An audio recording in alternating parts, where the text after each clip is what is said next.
Ratu Elizabeth II menjadi simbol abadi Inggris. Ya, bertahta selama 70 tahun, bahkan ketika Inggris terus berubah, mulai kehilangan jati diri kerajaannya dan mengalami pergolakan sosial, warisan Ratu Elizabeth II masih tetap luar biasa, yang memastikan monarki selamat dari era perubahan yang begitu cepat. Dan kini akan kita bahas lebih jauh lagi, sudah hadir bersama kami melalui sambungan Zoom Pak Hasan Wirayuda, Menteri Luar Negeri Republik Indonesia 2001-2009 dan Teguh Rajasah, pengamat hubungan internasional. Selamat malam, Bapak-bapak.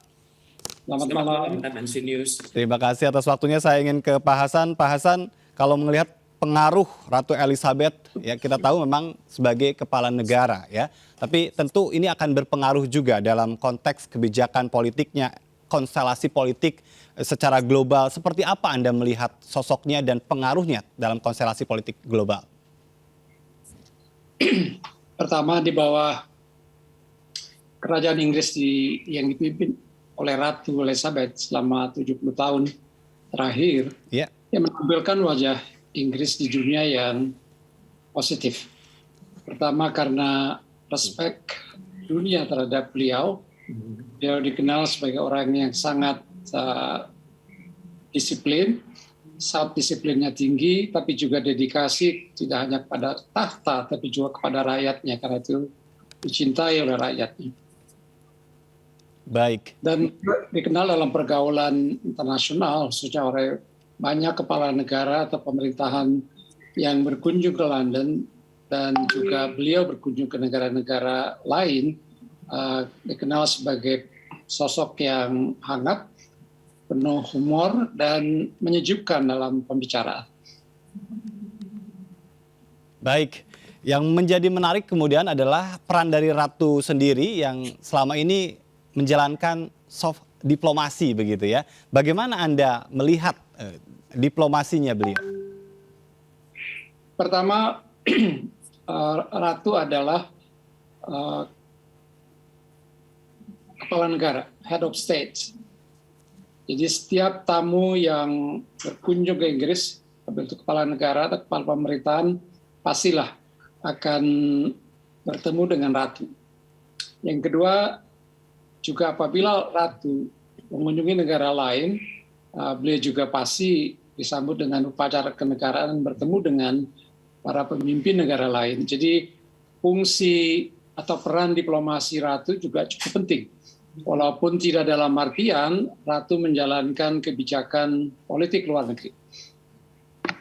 Baik, ini kalau bicara tentang hubungan dengan Indonesia, Inggris, ini bagaimana Anda melihat saat Ratu dan nanti sepeninggalan Ratu begitu?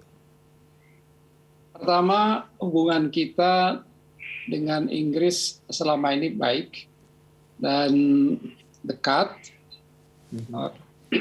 Walaupun dalam hal tertentu, misalnya kita juga bisa berbeda pendapat dengan Inggris yang dalam kebijakannya sebagai sekutu Amerika, untuk masalah politik dan keamanan, Inggris sangat mengikuti jejak dan kebijakan Amerika. Dan bisa jadi kita juga bisa berbeda pendapat dengan Inggris. Contohnya misalnya ketika Amerika melakukan invasi terhadap Irak pada tahun 2003. Jadi, tapi sebagai negara, Inggris saya dapatkan negara yang juga terbuka untuk dialog. Misalnya pasca 9/11, Inggris membangun Islamic Advisory Groups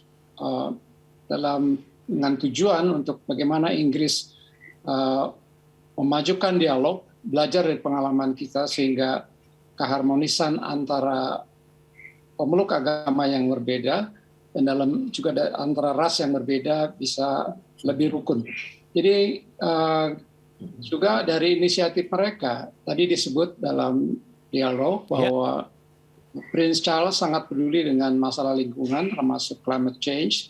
Tapi juga yang tidak banyak diketahui, Prince Charles itu tokoh dalam dialog antar agama. Baik, ini satu hal yang jarang juga terlihat begitu, tapi itu sangat erat dengan peran beliau begitu ya. Saya ingin ke Pak Teguh Rajasah, kalau melihat dari tadi ya diplomasi yang halus yang dilakukan oleh Ratu Elizabeth II, bagaimana Anda melihat berdiplomasinya beliau dalam hubungan antar negara? Pertama saya sangat setuju dengan statement dari guru saya Pak Hasan Wirayuda. Benar, beliau ini adalah kepala negara dan juga beliau adalah secara simbolik ya. Beliau itu adalah roh ya, roh dari Inggris. Itu sangat berbeda itu. Kalau beliau berkeliling ke dunia, terutama sekali ke wilayah-wilayah jajahan Inggris, itu terasa sekali aura beliau sebagai pemimpin. Beda begitu ya, mengalahkan pemimpin setempat yang didatangin oleh beliau. Yeah. Kemudian kalau kita berkunjung ke wilayah-wilayah jajahan Inggris, terutama sekali seperti Australia, Kanada, dan New Zealand, itu kerasa sekali generasi-generasi sepuh yang sekarang ini berusia di atas 50, itu memiliki kecintaan yang sangat mendalam atas Ratu Inggris. Kemudian mereka sangat pantang menyebut nama Queen Elizabeth II ini. Jadi kalaupun media massa di negara-negara Inggris maupun Inggris, Australia, dan New Zealand, itu majalah-majalah gosipnya itu luar biasa, tapi mereka nggak berani menyinggung nama Ratu Inggris. Dan biasanya kalau ada kontrak bisnis internasional, saya perhatikan Istana Inggris itu memiliki kewibawaan sendiri. Baik. Jadi biasanya direktur-direktur atau CEO dari perusahaan besar itu adalah mereka yang pernah mendapat bintang dari kerajaan Inggris, dan kalau mereka berhubungan dengan counterpart mereka di negara-negara lain seluruh dunia itu ada aura yang tersendiri begitu, bahwa orang ini membawa mandat dari kerajaan Inggris. Baik, yang menarik kemudian ini era perubahan yang begitu cepat begitu ya, dan kita tahu bahwa Inggris pun mengalami perubahan itu. Tapi Ratu Elizabeth II ini dinilai ini bisa memastikan monarkinya Inggris begitu. Anda menilai sendiri seperti apa? Tantangan terbesar ke depan itu kan menjawab apakah kerajaan itu relevan atau tidak. Yeah. Kalau kita tanyakan kepada masyarakat umum, mereka menyebutnya udah nggak relevan lagi. Kenapa nggak Inggris masuk menjadi republik? Seperti halnya juga Australia yang ngotot ingin menjadi republik. Memang kuncinya di Pangeran Charles sekarang. Bisakah beliau menempatkan dirinya sekaliber dengan ibundanya begitu?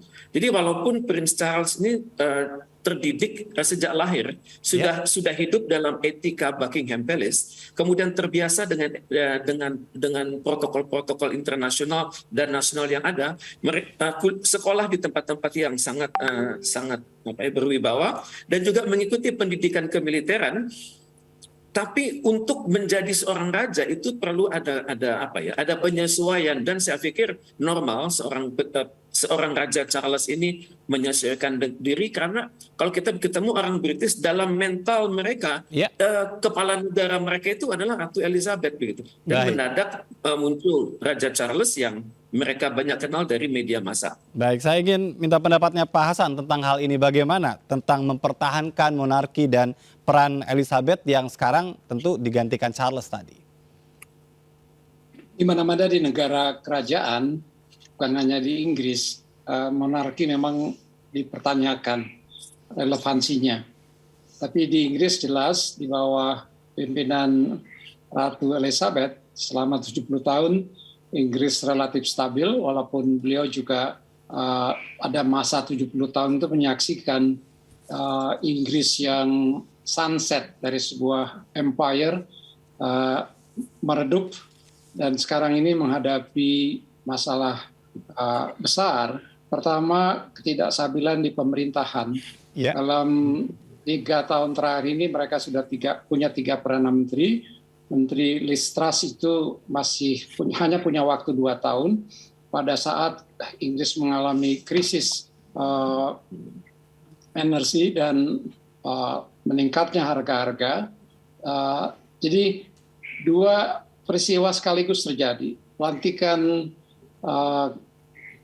Perdana Menteri dan pelantikan Raja dalam waktu yang hampir bersamaan, hanya berbeda berapa hari. Jadi sementara tantangannya juga besar, lebih besar pada government tentunya, karena pemerintah dan kabinetnya itulah yang menjalankan roda pemerintahan.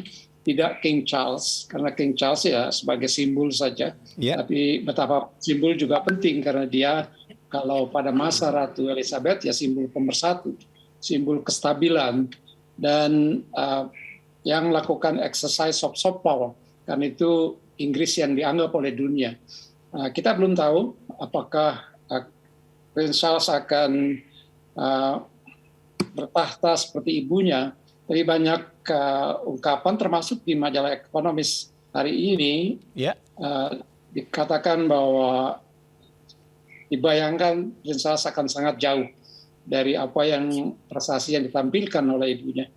Artinya akan ada dalam tanda petik kerontokan kewibawaan kerajaan Inggris begitu?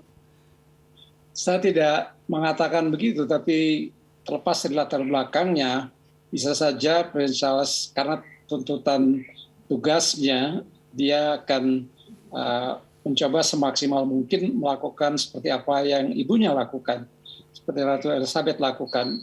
Tapi kalau saya melihat mungkin karena masa pemerintahan, masa kerajaan Prince Charles juga jauh lebih pendek dari ibunya. Pada usia sekarang baru jadi raja, kita tidak tahu berapa usianya. Tapi kalau saya melihat Crown Prince yang sekarang, Prince William itu justru mungkin lebih merupakan elemen stabilitas dari monarki ke depan. Baik, nanti saya ingin minta tanggapan dari Pak Teguh berkaitan dengan, kita tahu bahwa Ratu Elizabeth ini setidaknya sudah dengan kuasanya dan ada 15 Perdana Menteri. Bagaimana nih dalam konteks hubungan antar kepala negara dan kepala pemerintahan begitu, dan tadi ya disampaikan juga oleh Pak Hasan bahwa Inggris ini sedang mengalami masa transisi atau gejolak begitu kan di pemerintahannya. Kita akan jeda terlebih dahulu Bapak-bapak. Kita akan kembali, tetaplah bersama kami di Breaking News.